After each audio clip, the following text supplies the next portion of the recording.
भाई कुछ कह रहे हैं। अमित भाई जी स्वामी जी, क्योंकि न्यूरॉन्स के बारे में इतना कुछ सुन लिया है तो मैं सोच रहा हूँ कि उसमें एक और हम जोड़ देते हैं टॉपिक, जिससे कि लोग सिलसिलेवार ढंग से समझ जाएं कि आखिर हम किस तरह से अपने दिमाग को चुस्त और तंदुरुस्त रख सकते हैं। ब्रेन डिसऑर्डर से जुड़ी बीमारियों पर सिलसिलेवार तरीके से स्वामी जी बात करते हैं। सबसे पहले बात करते हैं डिमेंशिया की। इसमें उम्र बढ़ने के साथ ही लोगों की मेमोरी कमजोर होने लग जाती है और अब तो यंगस्टर में भी इसके शिकार होने लग गए हैं लोग।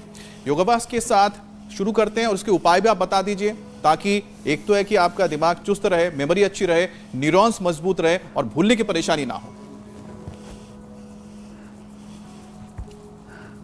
तो ये जो डिमेंशिया होता है ना, ये डिमेंशिया होता है हमारे ब्रेन के जो न्यूरॉन्स हैं उनके सिग्नल गड़बड़ हो जाते हैं, ब्रेन की एक्टिविटी कमज़ोर पड़ जाती है। और डिमेंशिया के क्या कारण है doctor Anurag ji? Dementia Swami ji basically हमारा जो ब्रेन है उसका एक बड़ा हिस्सा है सेरेब्रल कॉर्टेक्स, जहाँ हम सब इंफॉर्मेशन को सेव करके रखते हैं।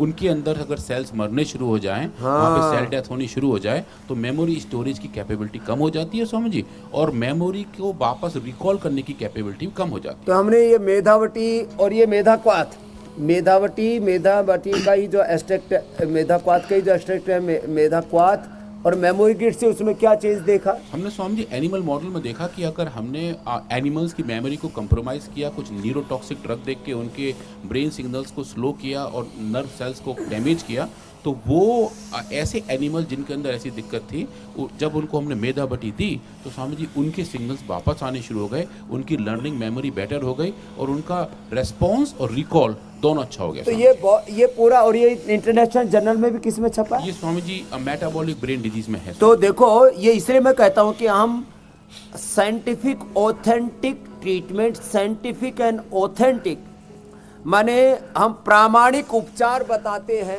प्रामाणिक समाचार दिखाते हैं इंडिया टीवी पर।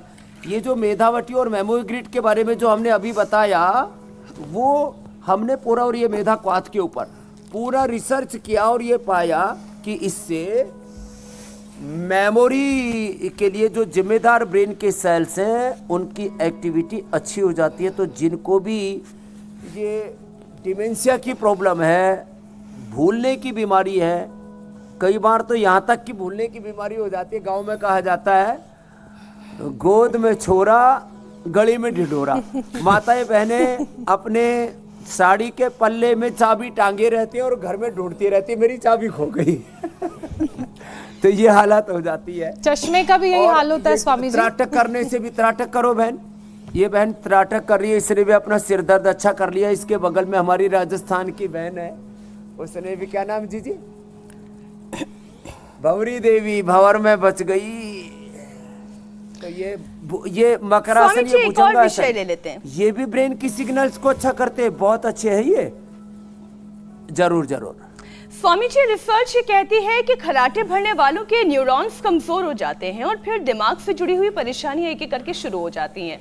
इसमें अल्जाइमर है, पार्किंसन की दिक्कत है, और धीरे धीरे ये परेशानी अगर ऐसे ही बढ़ती रहे तो फिर इसे कंट्रोल करना बहुत मुश्किल हो जाता है। तो कैसे कंट्रोल किया जाए? पहले तो अगर खर्राटों को ही समय पर रोक लिया जाए तो ये अल्जाइमर और पार्किंसन तो होगा ही नहीं। तो देखो, ये जो खर्राटे है ना, इससे ब्रेन के सेल्स को ऑक्सीजन की सप्लाई कम हो जाती है, ऑक्सीजन लेवल कम हो जाता है। इसलिए जो वो क्या मशीन लगाते हैं खर्राटे वाले और जो स्लीप एपनिया वाले, अब जी जो इक्विपमेंट है वो ये करते हैं कि लंग्स के अंदर वेंटिलेशन अच्छा लगा रहे, तो ऑक्सीजन प्रॉपर सप्लाई, और ऑक्सीजन सप्लाई कम होगा तो ब्रेन के ऊपर असर। और स्वामी जी उसका इफेक्ट हार्ट पे भी होता है। जो लोग खर्राटे ज़्यादा भरते हैं, ऐसा बताया गया है कि उनके हार्ट जल्दी कमजोर हो जाते हैं, क्योंकि हार्ट को और हार्ट अटैक की भी संभावना हो रही है, बहुत बढ़ जाए। बहुतों के तो ज़्यादा खर्राटे और ये स्लीप एपनिया की प्रॉब्लम होती है, तो सोते सोते मर भी सकते हो। बिल्कुल स्वामी। तो इसलिए वो मशीन लगाते हैं। तो वो जो खर्राटा है वो ब्रेन में और हार्ट में ऑक्सीजन की और बॉडी में भी ऑक्सीजन की सप्लाई कम कर देता है और उनका मेटाबॉलिज्म भी स्लो हो जाता है। इसलिए ज़्यादातर खर्राटे वाले मोटे भी हो जाते हैं। और ये मूल तक कब बढ़ने से होता है? तो सिंहासन करे, चलो शेरो शेरनियो धाड़ो,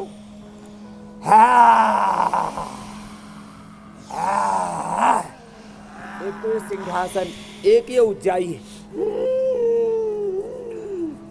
ये उज्जाई, दूसरा कपालभाति। सिंहासन, उज्जाई, कपालभाति, ये गले को ऐसे ऐसे करना। सर्वांगासन हलासन जो अभी हम थोड़ी देर पहले कर रहे थे, सर्वांगासन हलासन, ये पॉइंट दबाना। त्रिकुटा, सूंठ पीपल काली मिर्च का पाउडर, सूंठ पीपल काली मिर्च जिसको त्रिकुटा कहते हैं, उसको शहद के साथ में ले लें, उससे ये स्नोरिंग और स्लीप एपनिया दूर हो जाता है। इसमें धनिया का पानी थायरोग्रिट ले लें, उससे थायराइड की भी प्रॉब्लम दूर हो जाती है और ये गला भी एकदम अच्छा हो जाता है। जी। पूरा थायराइड पैराथायराइड की जो एक्टिविटी उसको ठीक कर देता है।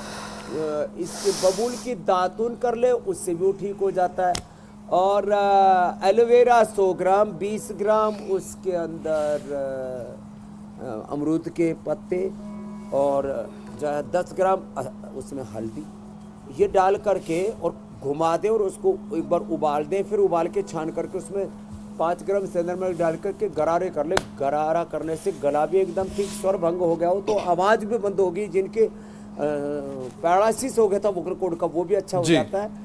और गले की खराश से लेकर के सारी प्रॉब्लम उससे ठीक हो जाती है। इतना अच्छा। बाकी तो हमने एक ब्रोनकोम बना रखा है या कंठामृत, उसको चूस ले और ब्रोनकोम की अब च्युइंगम भी बना दी हमारे डॉक्टर अनुराग ने। जी स्वामी जी।